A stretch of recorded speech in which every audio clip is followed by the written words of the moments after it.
título de esta presentación, que no repite estrictamente el capítulo que tienen en el libro, sino que yo creo que es una clave para entender muchas premisas fantasma que están en el capítulo, premisas no explícitas, y esta charla pretende enmendarme la plana a mí mismo en cuanto a hacer más claras algunas deducciones y aportar algunos ejemplos. Voy a tratar de hablar de la manera más directa posible, de la manera más intuitiva posible. Yo no voy a definir la perseverancia porque en el capítulo apelo al diccionario de la Real Academia. No tiene sentido ocuparnos de esas precisiones ahora.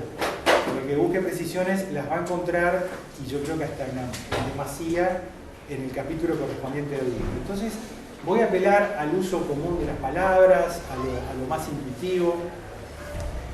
Cuando hablemos de perseverancia estamos hablando de persistencia, estamos hablando de un mecanismo de las personas y de las comunidades humanas que tiene ciertas ambigüedades. Que los científicos adhieran a una teoría más allá de algunos intentos de refutación. Si la teoría es sólida, hay evidencias que la sostienen, es razonable que las comunidades científicas sigan adhiriendo a determinados paradigmas. Pero ocurre que la perseverancia a veces es obstinación, a veces la perseverancia se convierte en otro tipo de comportamiento humano, comunitario o individual, y tiene que ver con, aunque haya evidencias fuertes, contraejemplos fuertes en contra de lo que se sostiene, hay quienes sostienen o sostenemos, porque todos podemos incurrir en esto, una verdadera obstinación, una verdadera terquedad en sostener puntos de vista que ya no son sostenibles.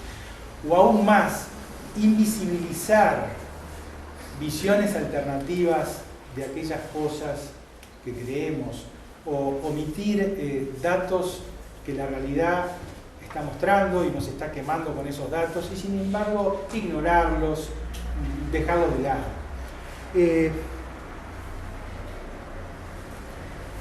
Este es un aforismo formidable de Wittgenstein.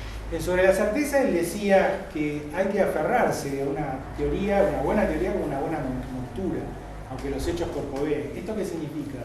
Que bajo ciertas circunstancias, no importa que haya elementos o explicaciones que puedan parecer disonantes con lo que sostiene la ciencia. Por ejemplo, ante una persona que está convulsionando, creo que la mayor parte de nosotros pensaríamos en un diagnóstico de epilepsia y dejaríamos de lado la explicación de una posesión demoníaca. Entonces allí perseverar en la explicación neurocientífica de una convulsión es una perseverancia razonable, una perseverancia que se ata a todo un corpus de métodos y de conocimientos. Vamos a ver que otros casos quizás no sean exactamente así. En primer lugar, una precisión que tiene que ver con de qué modo se decide entre teorías distintas y entre concepciones distintas. Yo ahí me remonto a antecedentes bastante lejanos. Ferreira hablaba de que los cambios, ya no solamente en ciencia, sino en los cambios de las creencias sociales y económicas y políticas, intervienen lo que él llamaba los cambios de espíritu. O sea, que hay temas que no se superan o no se resuelven meramente por raciocinios o experiencias, sino que hay algo en una nueva mentalidad que hace imposible sostener aquel punto de vista. Karl Popper, en fecha temprana, señaló una cosa muy interesante discutiendo sobre la objetividad de la ciencia. Decía Popper, la objetividad de la ciencia no depende afortunadamente de la objetividad del científico, sino de un proceso comunitario y social de crítica recíproca. El científico individual puede ser una persona malhumorada, puede ser una persona advenediza, una persona que bajo ciertas circunstancias estaría dispuesta a mentir, pero sea como fuere la personalidad individual del científico, hay algo en la comunidad, en ese proceso constante de debate permanente, que es lo que concluye en algo que podríamos llamar siempre provisorio, la objetividad de la ciencia. Gastón Bachelard me interesa mucho porque los que tenemos ya muchos años de docencia hemos vivido de modo experiencial la noción de obstáculo epistemológico. Cuando uno intenta explicar a los estudiantes una noción que no es la más habitual, no es la que tiene buena prensa, y uno encuentra una verdadera pared. Aquellos que creen que los profesores podemos inculcar ideologías, pervertirlos, corromperlos, no cuentan con las reacciones y las defensas naturales de la persona, a veces por suerte, ¿no? Porque los profesores decían muchas cosas incorrectas o inconvenientes. Entonces el obstáculo epistemológico es este choque contra un modo de pensar que nos hace ver que nosotros no tenemos nunca adelante, ni en el caso de los estudiantes, ni en el caso de las audiencias de los medios de comunicación, nunca tenemos una tabla de cera sobre la cual escribir, sino que la gente viene siempre con un conjunto de ideas previas, y es frente a esas ideas que hay que trabajar, e incluso la ciencia avanza en su propia destrucción. Todo conocimiento nuevo es una conjetura, un reordenamiento de elementos anteriores, pero diferente, que obliga a deconstruir conocimientos anteriores. Bertrand Russell, en un lenguaje muy similar en 1950, con un lenguaje muy similar al que en 1909-1910 sostenía Ferreira, explicó que, por ejemplo, las casas de brujas, el esquema de brujas, no se resolvió por raciocinios, sino porque llegó un momento que la difusión de la mentalidad científica hizo imposible sostener esa mentalidad. Es increíble, en el capítulo yo transcribo textualmente pasajes de Moral para Intelectuales 1909, Lógica Viva 1910 y pasajes en distintos lugares de Bertrand Russell sobre este punto, y es increíble la similitud que existe en la manera de formularlo. Hay otros casos, el propio Thomas Kuhn, pero esto ya es mucho más conocido, insistió en la podata de la estructura de revoluciones científicas, insistió muchísimo en que no son solamente mecanismos racionales los que permiten decidir entre teorías, sino que cuando se disputa un nuevo paradigma, la capacidad de persuasión, la retórica, la comunicación, la capacidad de comunicación juega un papel decisivo en la decisión entre teorías. Entonces, yo tengo la impresión de que tenemos que alejarnos por un momento del ámbito de lo epistemológico, del ámbito de la filosofía de la ciencia, dejar como establecido de algún modo todos estos conceptos. En esta lista habría que, reitero, incluir a Wittgenstein con esa frase hermosísima de sobre la certeza, el aforismo 616, y trasladarnos al ámbito de la política y de lo social. Ejemplos de perseverancia, yo diría de obstinación, hay en temas políticos y en temas que ocupan a la opinión pública, que son verdaderos fenómenos psicosociales de resistencia al cambio o resistencia a entender fenómenos o procesos que están claramente demostrados. A ver, aquí no hay ganadores y perdedores y siempre la verdad está de un lado. Le puede ocurrir a un científico, el mismo científico que entiende que una convulsión se debe a una epilepsia en una posesión demoníaca, ese mismo científico de pronto en otro momento se aferra a una teoría que ya debería haber caído por la cantidad de papers y colegas que han objetado sus disposiciones. O sea que el tema de quién está del lado del que incurre en terquedad, del que incurre en obstinación, es algo muy dinámico. Yo digo que habría que ocuparnos del ámbito de lo político y tendríamos que ocuparnos del ámbito de lo social. Me gustaría mostrar, este es un libro de comunicación pública, científica, de la ciencia, que escribimos junto al paleontólogo Richard Farina, y lo quiero mencionar porque también viví en carne propia lo que significa la resistencia de las comunidades científicas. Cuando a fines de los 90 se descubran restos de megafauna en el arroyo del Vizcaíno, en Sauce, Canelones, quienes desde la ciencia observaron las marcas en los huesos, dijeron, estas son marcas de herramientas humanas.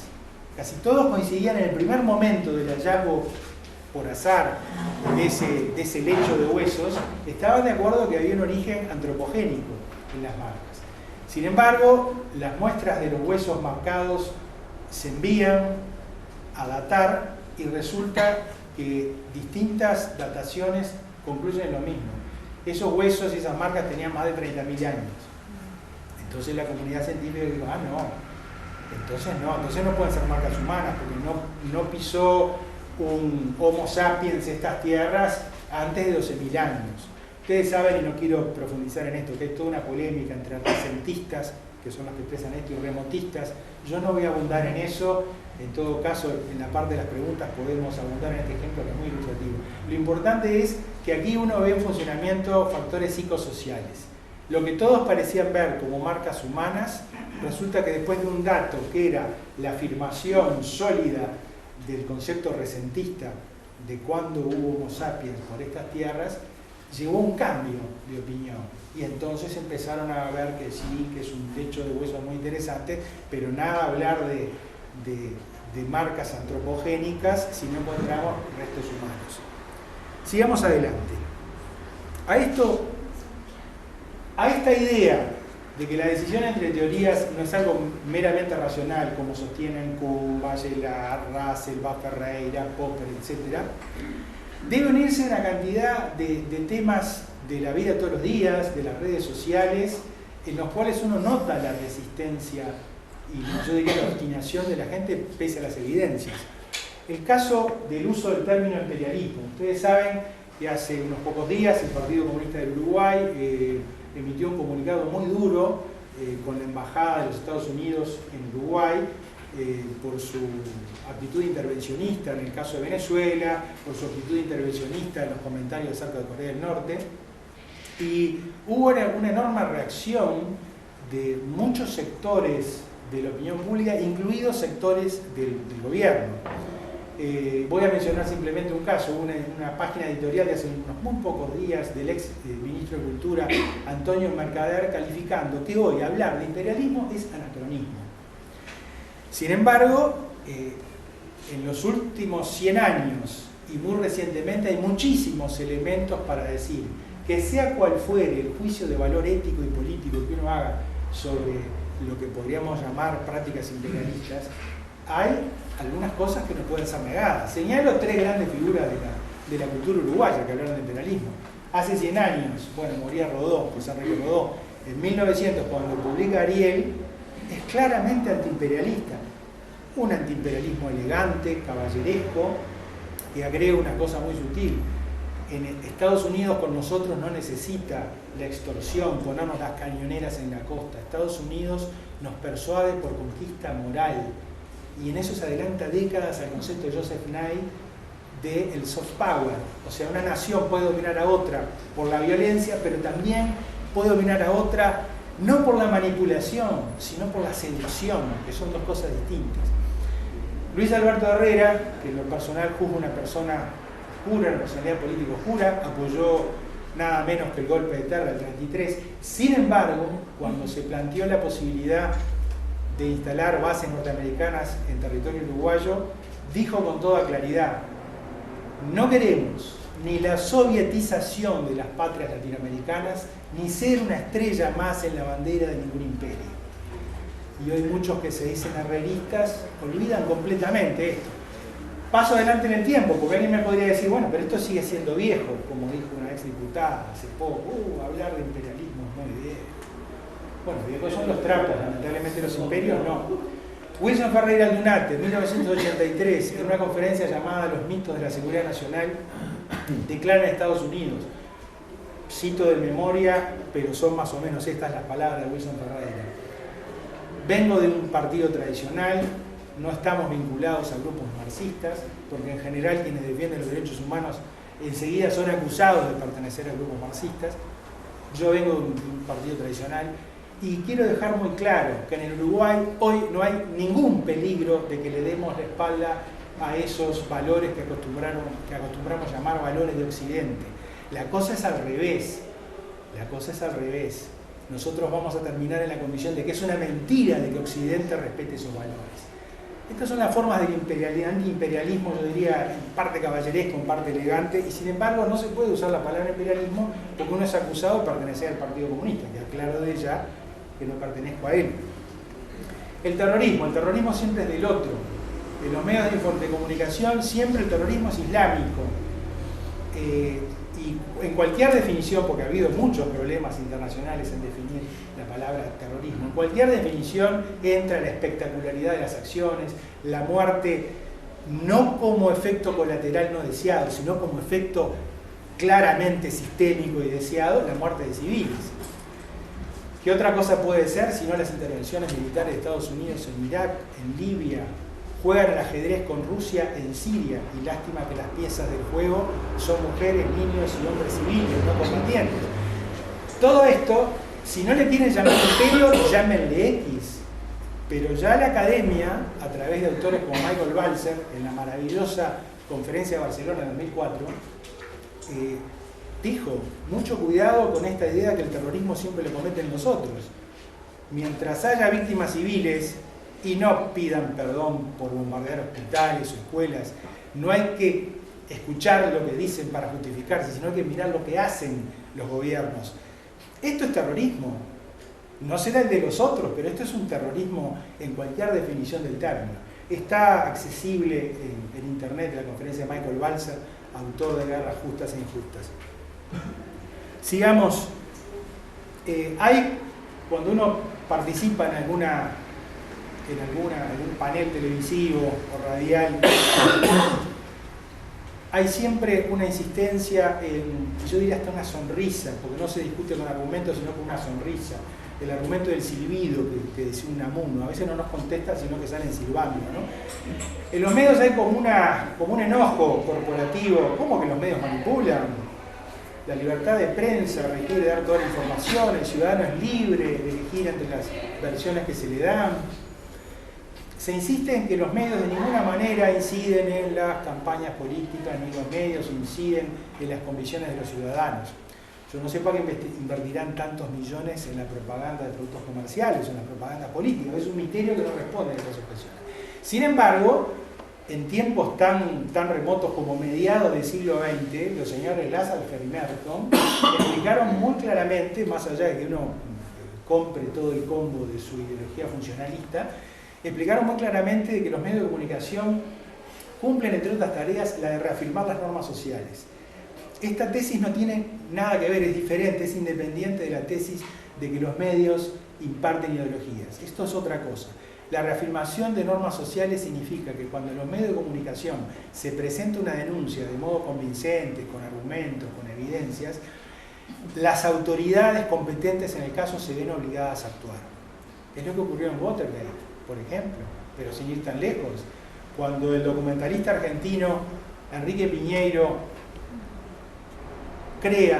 produce el documental Fuerza Aérea Sociedad Anónima, el gobierno de Néstor Kirchner inmediatamente tomó decisiones, porque la corrupción de las compañías aéreas en la Argentina era insostenible por las vidas, las muertes. La corrupción había llegado a tal grado durante el gobierno de Menem que provoca una cosa que deberían decir los profesores de ética y responsabilidad social.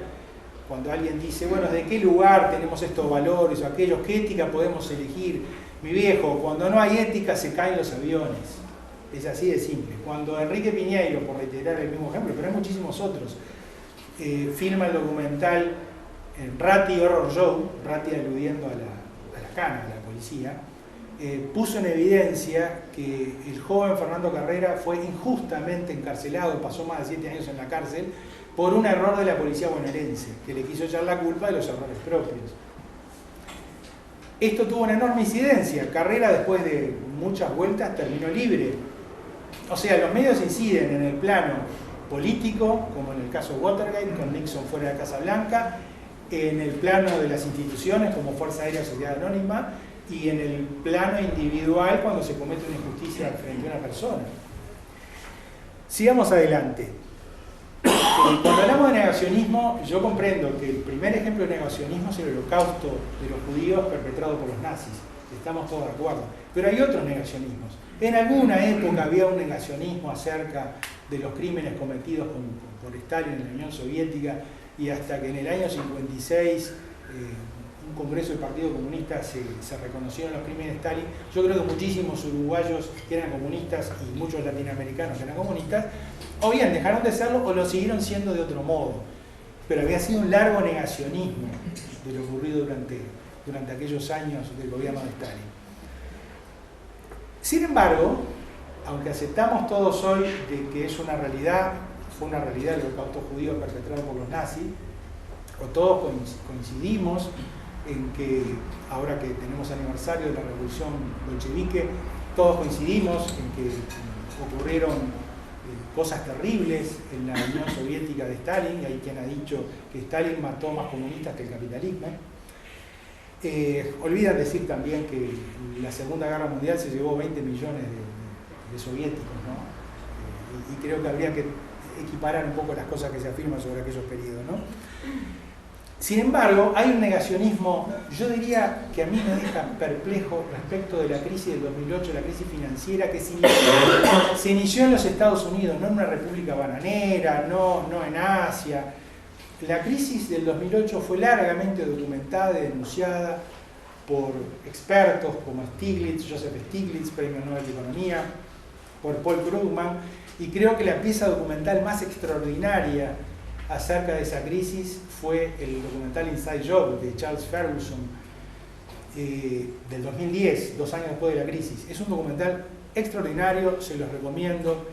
No sé si sigue estando en YouTube, en un momento llegó a estar libre en YouTube. De cualquier manera traten de conseguirlo porque es muy documentado. Sin embargo, la primera reacción que hubo en Uruguay cuando se estrenó ese documental, muchos operadores políticos, formadores de opinión, recuerdo en particular uno, porque además trabajé con él, era un sociólogo, que decía, bueno, yo termino de ver Inside Job y creo que acabo de ver una película de terror. ¿Y en qué sentido?, le preguntaron. En el sentido de que es horroroso pero inverosímil. Es como que alguien dijera, es horroroso pero inverosímil que los alemanes hayan una sociedad, una nación culta, hayan matado tantos judíos. Entonces se dan cuenta que el tema de la perseverancia conceptual, de la terquedad, de la obstinación, va mucho más allá del tema científico, pero salimos por un rato del tema científico, el tema político-social, porque las mismas personas que creen o descreen estas cosas son las que después hacen ciencia, o algunas de ellas al menos. Terminando con un concepto que yo creo que es el concepto más duro para mí, porque me ha ocupado el tema, y es terrible, porque hay dos cosas tremendas. Cuando uno hace un chiste en un auditorio y todos se quedan con cara de cédula de identidad, es terrible, lo cual me llegó a no hacer nunca más chistes. Lo segundo es cuando uno ve una cara de esto, ¿cuándo termina esto? Esto es inverosímil.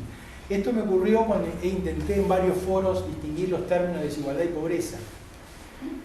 La clase política, que está muy preocupada por la seguridad, los asesores que vienen con maestrías y doctorados de varias puntas del mundo, siguen insistiendo, la pobreza no tiene nada que ver con la violencia, la pobreza no tiene nada que ver con la inseguridad ciudadana.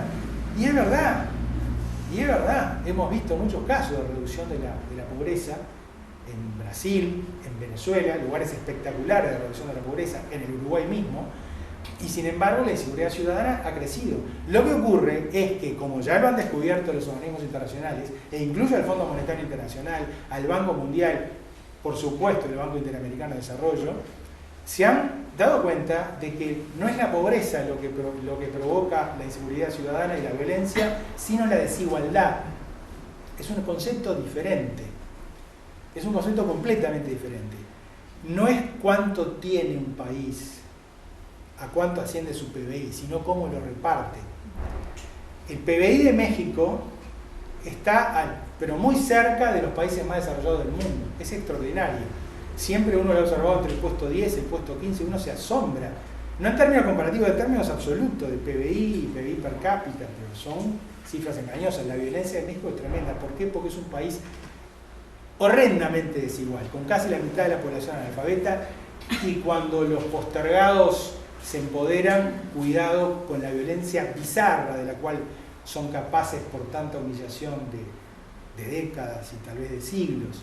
Entonces, desde luego la pobreza no tiene que ver con la inseguridad ciudadana, es la desigualdad, medida por el índice de Gini o medida por otros elementos. Esto fue demostrado de la manera más didáctica posible por Wilkinson y Pickett en el 2009. Esto fue trabajado por muchos autores, ahora acaba de salir el libro de Atkinson, Desigualdad, del 2015. No quiero abundar en estas referencias, lo que digo es que cuando yo presentaba este gráfico de Wilkinson y Pickett, que muestra la desigualdad de ingresos por un lado y por otro lado los factores de lo que ellos llaman el índice de problemas sociales y de salud. Ellos confeccionaron un índice de problemas sociales y de salud donde excluye en primer lugar los suicidios. Los suicidios no están incorporados en la construcción de este índice.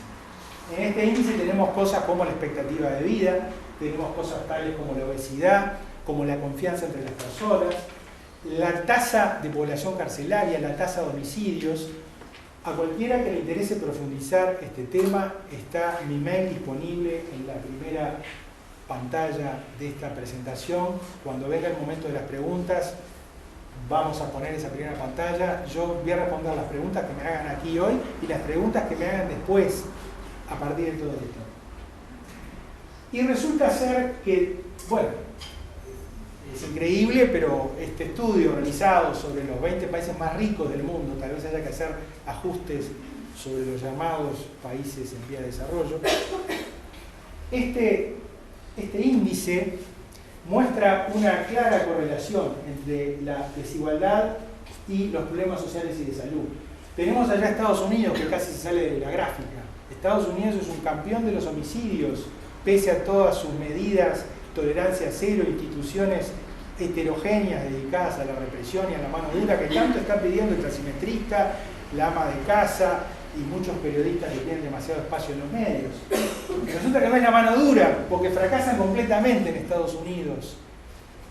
El campeón de las ejecuciones extrajudiciales, dicho sea de paso, tiene la pena de muerte, espían a sus ciudadanos, pero la embajadora de Estados Unidos en Uruguay, la ex embajadora Yulisa Reynoso, cuando le preguntaron por Snowden, si afectaba a los Estados Unidos, la imagen de Estados Unidos, las revelaciones de Snowden y de Julian Assange a través de Wikileaks, acerca de que espiaban no solamente a sus enemigos, sino también a sus aliados y a sus propios ciudadanos, violando la Constitución de los Estados Unidos. Ella respondió muy contundentemente: Snowden es un criminal.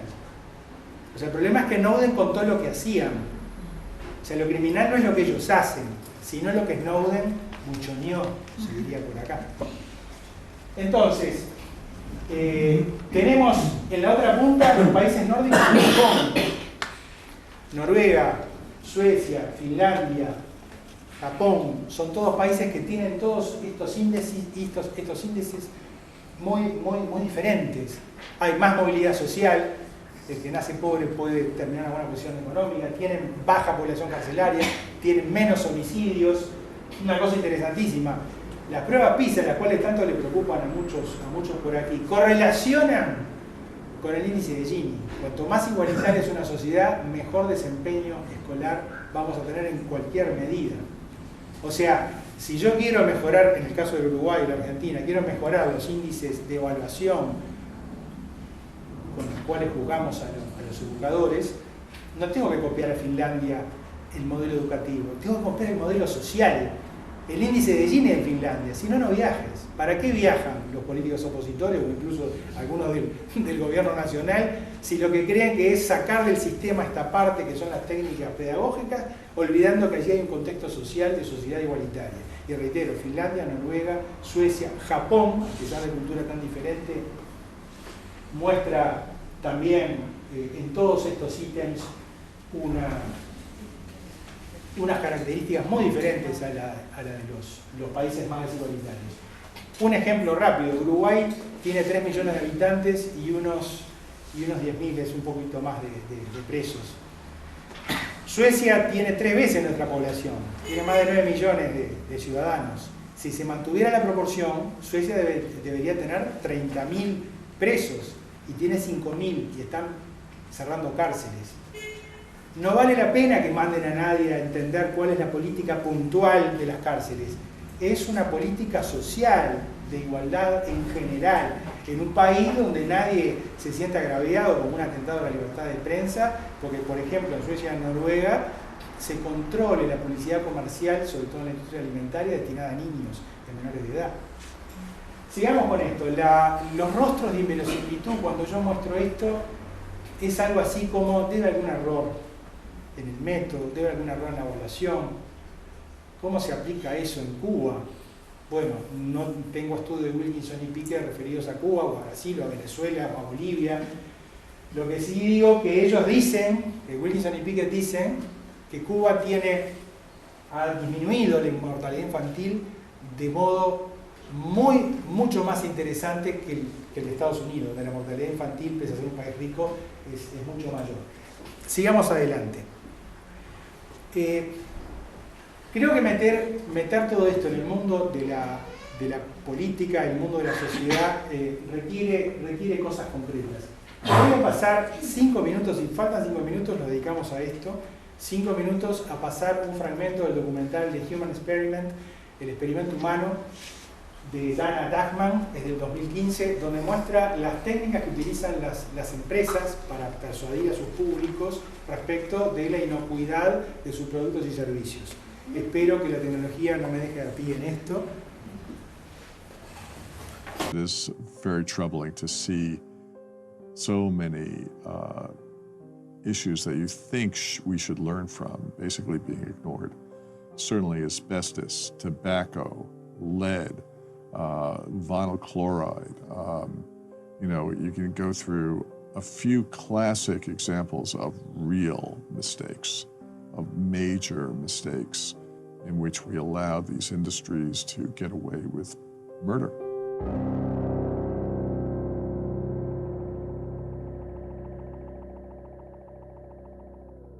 When you look at the sort of organized campaigns that certain industrial groups mount, they're basically just playing out of the tobacco industry's playbook. A lot of industries have managed to keep their products available to the public by a mixture of deception combined with distraction.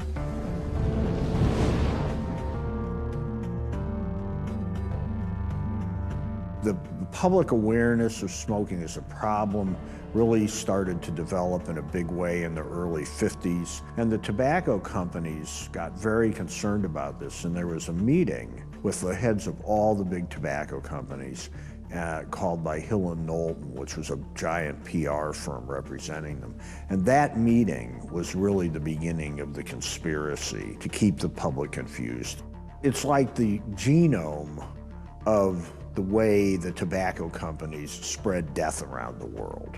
Today's big cars, they burn premium gasoline. In 1966, the lead industry hired the same PR firm to undercut criticisms of lead, which at that time killed and seriously injured hundreds of thousands of children. This is this extraordinary epidemic that continues to this day, which has largely gone unattended. In part, it's because the industry's been very effective in propagandizing. To protect their profits, the PR firm pulled the strings to ensure that the public's perception of lead was a positive one. One of the really effective ways of doing that was to really directly market to children.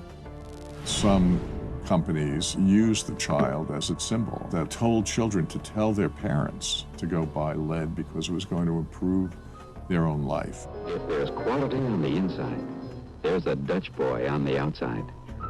Next, it was the makers of polyvinyl chloride, or PVC, who hired the same PR giant. Their goal was to make the public think that plastic was safe and essential to a modern society. Here's a scene that has long since ceased causing any surprise. The women folk washing dishes made of plastic, dishes that bounce when they drop to the floor. PVC is a plastic linked to cancer as well as endocrine, neurological, reproductive, and immune systems damage. PVC makers went back to the tobacco playbook and used another key strategy, hijacking the science. The tobacco industry already has provided many millions of dollars for independent scientific research and will continue to support such research so we can learn the full facts about cigarette smoking and health. These were to be presented as being completely independent, and they just weren't. It's a kind of strategy where you either jam the scientific airways with noise by publishing industry-friendly research, or you can say we just need more research and need to wait until we know more and then we can finally act. The fact that the public remained doubtful for years about the ill effects of these products, whether they be cigarettes, lead paint, or PVC, is not a coincidence. This doubt was manufactured, bought, and paid for by industry. These tactics are still used today for BPA and many other chemicals used inside our homes. The strategy has become so prevalent, it has its own name, the four-dog defense. First defense, my dog does not bite. The company denies its product is harmful. Bisphenol A is not a risk to human health. This includes discrediting the studies and scientists that point to harm. Some of which I have read is pure junk science. It's trash. When the evidence becomes too powerful to deny, the second defense comes into play. My Dog Bites, but it didn't bite you. At this time, industry concedes their product may be harmful, but not to worry. Average people aren't exposed to it. If a chemical is highly toxic but used only in strictly controlled industrial environments, then the risk to public health is readily manageable. The third defense. My dog bit you, but it didn't hurt you. The industry says, all right, people are exposed, but they are not harmed by the chemical. Industry reassures people that the chemical is only harmful at doses which are unrealistic in daily life. Bisphenol A is not a risk to human health at the very low levels that consumers might be exposed to. The fourth and last defense. My dog bit you, and it did hurt you, but it wasn't my fault. Finally, industry admits the chemical is making people sick, but shifts the blame. It wasn't their fault that consumers used their product. It was the individual's choice. Smoking is something that people choose to do for many reasons, and they have to take the responsibility of their decision to smoke. We didn't control their decision. They made their decision based on a lot of publicly available information about the danger. These tactics have ensured that the Safe Chemicals Act remains in limbo. Meanwhile, every single state in America has introduced bills aimed at chipping away at the issue, trying to prevent harm from toxic chemicals. Most of these fights have been spearheaded by concerned parents and health advocates who have come head to head with big business. Vamos a terminar la idea de homenajear a Ramanujan y a Augusto Done, porque la apropiación ciudadana de la ciencia, de la cual ellos son ejemplo. Ramanujan, ustedes saben que fue un científico autodidacta, un matemático autodidacta que redescubrió parte de la matemática occidental. Augusto Done tenía un hijo con una gravísima enfermedad neurológica y a pesar de que provenía del derecho internacional, terminó obteniendo un doctorado honoris causa en bioquímica por los hallazgos que no le permitieron salvar a su hijo, pero sí a futuras generaciones de individuos que padecieran esta enfermedad. La apropiación ciudadana de la ciencia tiene que ver también con John Crowley, que tenía 2 hijos con la enfermedad de Pompe y se unió a otro científico para tratar de resolverla, pero fracasó frente a las tremendas acciones de lobbying de las empresas y la academia. En el caso de Jack Andraka, ustedes saben que es un adolescente estadounidense que descubrió un kit de detección precoz del cáncer de páncreas, que por lo menos en el Uruguay aún no se comercializa. Respecto de la participación y sus peligros y vulnerabilidades, que son ciertos, deberíamos pensar en términos de Big Data. El análisis de Big Data le ha permitido a Walmart encontrar muchos fenómenos correlacionados que les permiten aumentar sus ventas. ¿Por qué a las asociaciones, a los grupos, a los gremios, a la gente de la agenda de derechos, a los ambientalistas, por qué en algún momento no deberían empezar a utilizar el análisis del Big Data para trabajar sobre lo que se considera o se presenta como conocimiento científico? Reitero la idea de Popper, que creo que sigue siendo útil. O sea, la objetividad es un tema social, pero hay que ampliar la noción de Popper. Popper entendía que la subjetividad del científico individual se corregía con la comunidad que debate en reciprocidad. Yo creo que hay que ampliar y dar un tercer paso. La crítica y la crítica recíproca tiene que darle a la opinión pública o la sociedad civil organizada. Termino con una anécdota. Yo vengo de un hogar católico y ya de niño preguntaba a mis padres ¿por qué la iglesia es cómplice de tantas crueldades? Y mis padres respondían: el pecado forma parte de los seres humanos, la Santa Madre Iglesia es divina. Con la ciencia ocurre algo parecido. La Santa Madre Ciencia no es cierto que se autocorrija siempre, realmente no es cierto. No hay ciencia ni democracia sin debate y discusión libre. Por eso los invito a la apropiación ciudadana de la ciencia, a estar alerta frente a las defensas del perro y de alguna manera seguir debatiendo a través de las preguntas que tengan para formular. Gracias.